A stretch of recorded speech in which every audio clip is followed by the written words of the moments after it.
Dear student, তো আজি আমি আলোচনা কৰিম ক্লাছ 10-ৰ অনুশীলনী 5.1।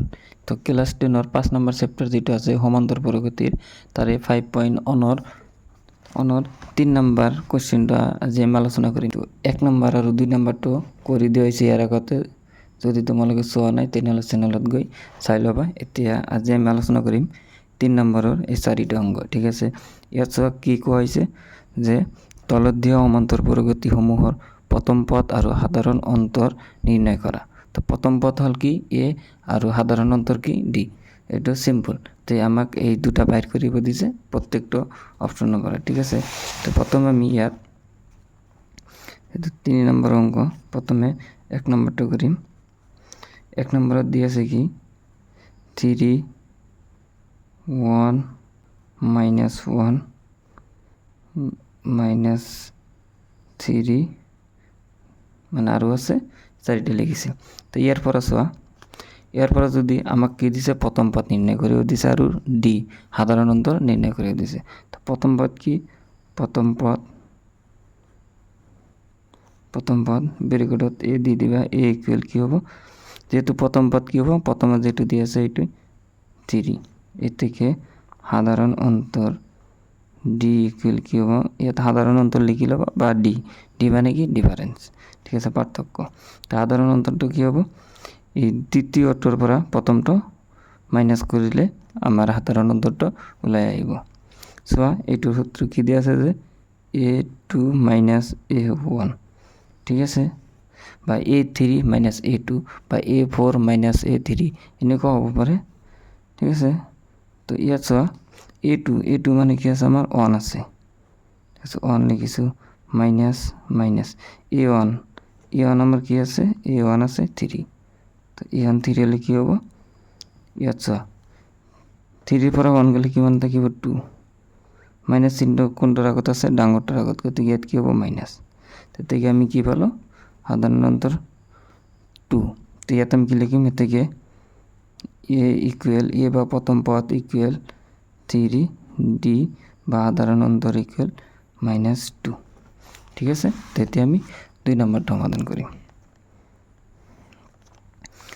2 নম্বৰত কি দিয়া আছে -5 -1 3 আৰু ইয়াত কি দিয়া আছে 7 মানে আৰু আছে, এই 4টা দিয়া আছে। ইয়াৰ পৰা আমাক প্ৰথম পদ নিৰ্ণয় কৰিব দিছে। তো প্ৰথম পদ এ ইকুৱেল কি হ'ব -5 লিখিছোঁ, আৰু সাধাৰণ অন্তৰ ডি, ডিটো আমাৰ কি হ'ব, মই আগতে কৈছোঁ a2 - a1, ঠিক আছে। তো a2 আমার কি আছে -1, a2 আছে -1 মাইনাস a1 কি মান আছে -5, ঠিক আছে। ইয়াত আমার কি থাকিব -1, আৰু ইয়াত চোৱা a মাইনাছ আৰু a মাইনাছ কি হ'ব, ইয়াত প্লাছ হ'ব, প্লাছ হ'লে ইয়াত কিমান থাকিব 5। তো ইয়াৰ পৰা চোৱা +5ৰ পৰা -1 গ'লে কিমান থাকিব 4, ঠিক আছে। তো এতেকে আমি কি পালোঁ এ ইকুৱেল -5 মানে প্ৰথম পদ -5, সাধাৰণ অন্তৰ বা ডি ইকুৱেল কিমান 4, ঠিক আছে। তেতিয়া আমি 3 নম্বৰটো সমাধান কৰিম।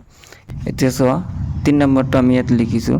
তো 3 নম্বৰটো কি হ'ব চোৱা ইয়াত, তো 3 নম্বৰটো যদি আমি সমাধান কৰোঁ তেনেহ'লে কি হ'ব, 3 নম্বৰটোৰ প্ৰথম পদ কি এ ইকুৱেল কিমান হ'ব 1/3, যেহেতু প্ৰথম পদটো আমাৰ দিয়া আছে প্ৰথম পদটো বাহিৰ কৰা ইজি হ'ব।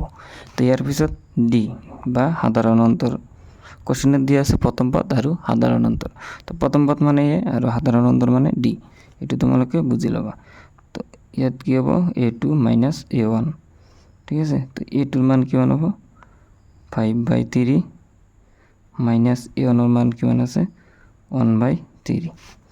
তো ইয়াৰ পৰা চোৱা, ইয়াৰ পৰা এলচিএম ল'লে মানে লসাগু ল'লে কি হ'ব 3, ইয়াত কিমান হ'ব 5 - 1 ইকুৱেল আমার কি মান আহি যাব 4/3, এটা হলো আমার সাধারণ অন্তর।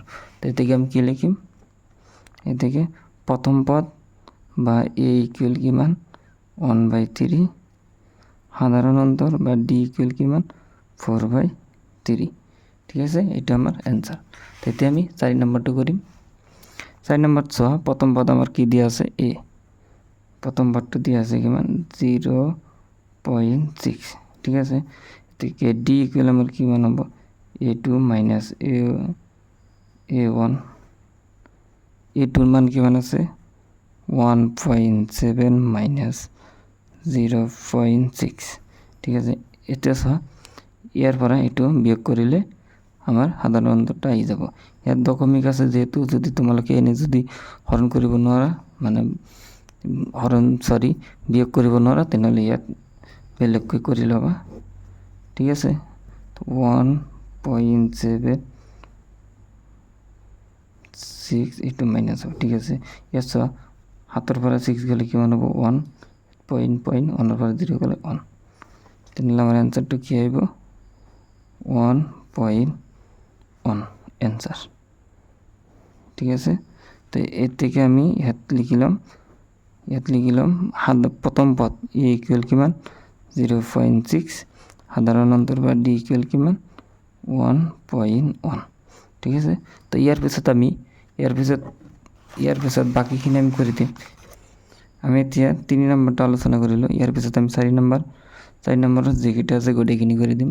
যদি ভিডিঅ'টো ভাল লাগে এটা লাইক কৰি দিবা, আৰু এনেকুৱা ভিডিঅ' চোৱাৰ কাৰণে বা তোমালোকৰ মেট্ৰিক পৰীক্ষাৰ কাৰণে মই তোমালোকক গাইড কৰি থাকিম, তাৰ কাৰণে চেনেলটো ছাবস্ক্ৰাইব কৰি দিবা। তো আজিৰ কাৰণে এইখিনি, বাই বাই, টাটা।